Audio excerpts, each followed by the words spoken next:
Hello everyone, मैं अर्पणा जैन। स्वागत है आपके हमारे यूट्यूब चैनल जैन क्लासेस में, जिसमें आज हम पढ़ रहे हैं 6th क्लास का 9th चैप्टर। ओके, पुस्तक का नाम दिया गया है दीपकम। हम दीपकम का 9th चैप्टर पढ़ रहे हैं 6th क्लास का। चैप्टर का नाम दिया है यो जानाति स पंडितः, जो जानता है वह पंडित होता है ना। इसका अर्थ क्या दिया है?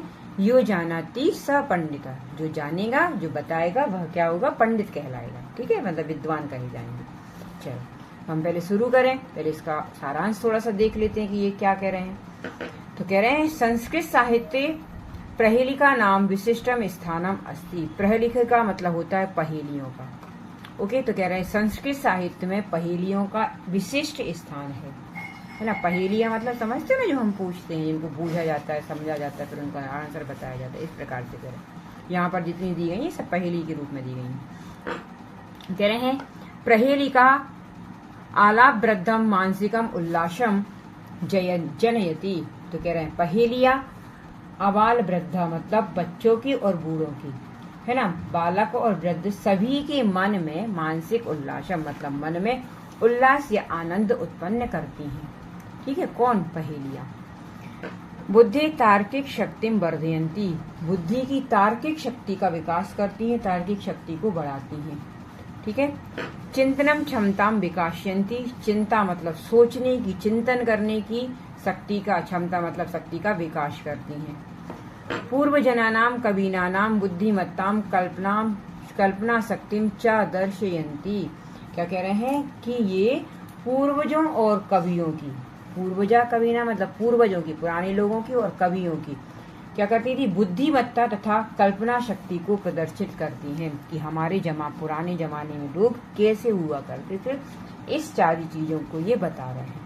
ठीक है, चलिए तो हम पूरी पहेलियों को पढ़ेंगे, मगर इसको हम हिंदी के अर्थ के साथ पढ़ेंगे। ठीक है, आपको मैं अर्थ भी बताती जाऊंगी, साथ में आपको इसमें हिंदी भी आती जाएगी। चलिए, पहली कह रहे हैं भोजनांते मतलब भोजन के अंत में, चा किम पियम क्या पीना चाहिए। ये पहेलियां है तो उन्होंने क्वेश्चन पूछे हैं, और बुक में भी देखो क्वेश्चन दिए हैं, आपको क्वेश्चन के अर्थ आंसर देना है। ठीक है, तो कह रहे हैं भोजनांते भोजन के अंत में, चा किम पियम किम पियम क्या पीना चाहिए। चा का अर्थ यहाँ लेंगे तो यहाँ आएगा और जयंता कश्य वैश्युता, जयंत किसके, श्युत मतलब होता है पुत्र।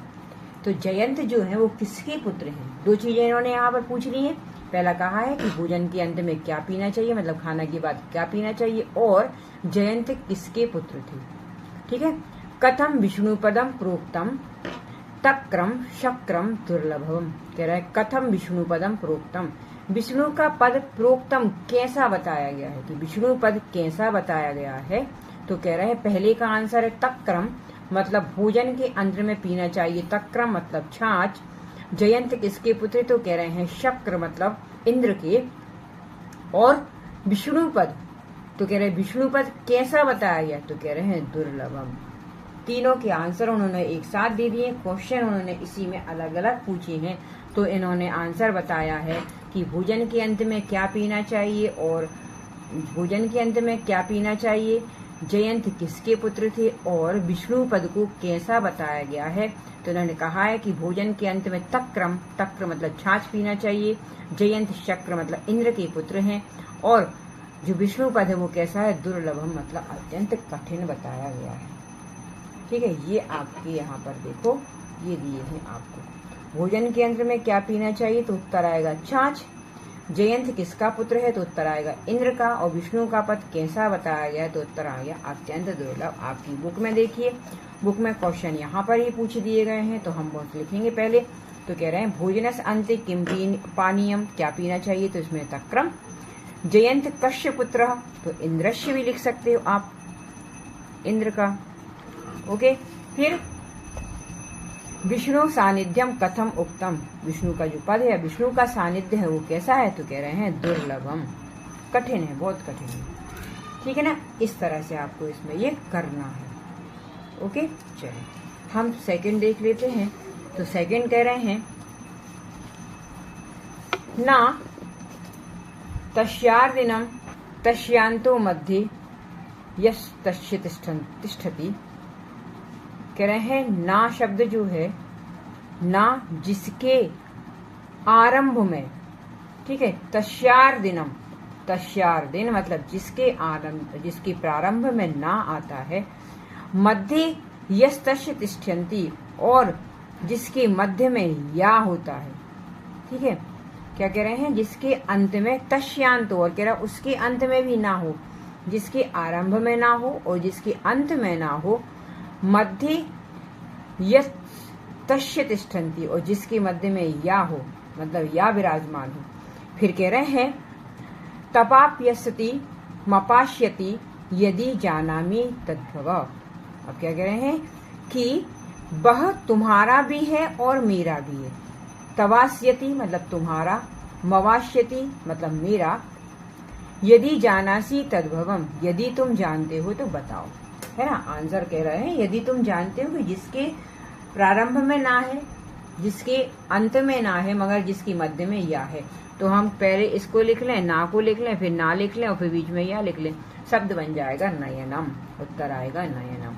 ठीक है, वो आपके पास भी है मेरे पास भी, वो यही कह रहे हैं कि आपके पास भी हो मेरे पास भी है, उसका अर्थ हो तो बताओ, अगर जानते हो तो बताओ। कह रहे हैं जिसके अंत में ना है, जिसके आरंभ में ना है और अंत में भी ना है तथा मध्य में या है, वह तुम्हारा भी है और मेरा भी है। यदि तुम जानते हो तो बोलो, तो हमने बोल दिया उत्तर नयनम।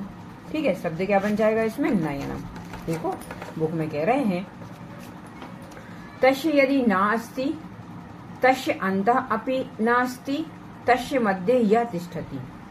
जिसके आदि में मतलब प्रारंभ में ना है, तस्य अन्तः जिसके अंत में ना है, तस्य मध्ये यः तिष्ठति जिसके मध्य में या है, तब तत तब अपि अस्ति वह तुम्हारा भी है, मम अपि अस्ति मेरा भी है, यदि जानामि तद्वद यदि जानते हो तो बोलो।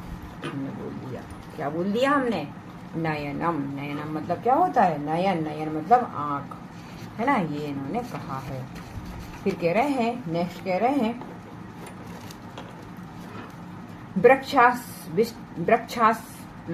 वृक्षस्याग्रे फलम दृष्टम फलाग्रे वृक्ष एव च। क्या कहा इन्होंने, व्यस्यग्राग्रे फलम दृष्टम फलाग्रे वृक्ष एव च अकारादिम शकारांतम यो जानाति श पंडित। इसका विवरण देखो थोड़ा सा, आप लोग विवरण से भी समझो तो आपको समझ में आ जाएगा। कह रहे हैं वृक्षस्य, वृक्ष के अग्रे मतलब पहले, वृक्ष के पहले मतलब आगे, फलम दृष्टम फल दिखाई देता है। ठीक है, वृक्ष के पहले फल दिखाई दे जाता है, और फलस्य अग्रे वृक्ष एव च और फल के आगे वृक्ष दिखाई देता है। क्या कहा है कि वृक्षस्य अग्रे फलम दृष्टम मतलब वृक्ष के आगे फल दिखाई देता है, फलाग्रे वृक्षम एव च और फलाग्रे फल के आगे वृक्ष दिखाई देता है ना। ये मान लो वृक्ष है तो इसके आगे ये फल दिखाई दे रहा, और ये फल कह रहा है फल के आगे भी ये वृक्ष दिखाई दे रहा। ठीक है, फिर कह रहे हैं अकारा यदि अकारा यश आदि तथैव शकारा। कह रहे हैं जिसका आरंभ काय से हो रहा है, अकार आ से हो रहा है ना, जिसका आरंभ काय से हो रहा है, आ से हो रहा है, और कह रहे हैं सकार से उसका अंत हो रहा है, यश अंते अस्ति। ठीक है, मतलब इसका किससे कह रहे हैं, देखो इन्होंने कहा कि इसका आ से हम प्रारंभ कर दें और सास के इसका अंत कर दें। ओके, फिर तत्पदम यह जानाति स पंडिता, जो इस पद को जानता है वह विद्वान है, वह उसको अर्थ बताओ। तो हम क्या करेंगे, इसका अर्थ क्या आ जाएगा, अनानास, इसको क्या लिखते हैं, अनन्यास, अनन्यास शब्द क्या आ जाएगा, अनन्यास। देखो सामने अंत आ गया, ये आ गया, अनन्यास शब्द बनेगा। ठीक है ना, इसको हिंदी में देख लेते हैं हम थोड़ा सा। क्या कह रहे हैं, कह रहे हैं वह कौन सा फल है जो वृक्ष के आगे दिखाई देता है। ठीक है ना, वृक्ष अनानास का जो पेड़ होता है उसमें क्या होते हैं, जो फल लगते हैं तो पहले फल दिखाई देते हैं। ठीक है, किंतु फल के आगे शुरू में भी वृक्ष है। अब देखो अनानास का फल जिसने देखा होगा उस देखना वो पेड़ जैसा होता है ना, वो लगता नहीं कि ये फल है। ठीक है ना, तो वो उसमें भी वृक्ष दिखाई देता है। फल में तो वृक्ष दिखते हैं, मतलब वृक्ष में भी फल दिखता है। जिसका आरंभ आ से है, आ से और अंत सा से होता है, जो उसका नाम जानता है वे विद्वान है। तो हमने नाम बता दिया कि वो अनन्याशा। ठीक है, इस तरह से आपको ये करना था। ठीक है, अभी हम इसको यहीं खत्म करते हैं, आगे वीडियो इकट्ठा बना देंगे तो आपको समझ में भी नहीं आएगा। अभी हमने आपको 3 करवा दिए हैं। ओके, इसके बाद नेक्स्ट वीडियो में हम इसके आगे की एक्सरसाइज करेंगे। वीडियो अच्छा लगा हो तो लाइक सब्सक्राइब जरूर करें। Thank you.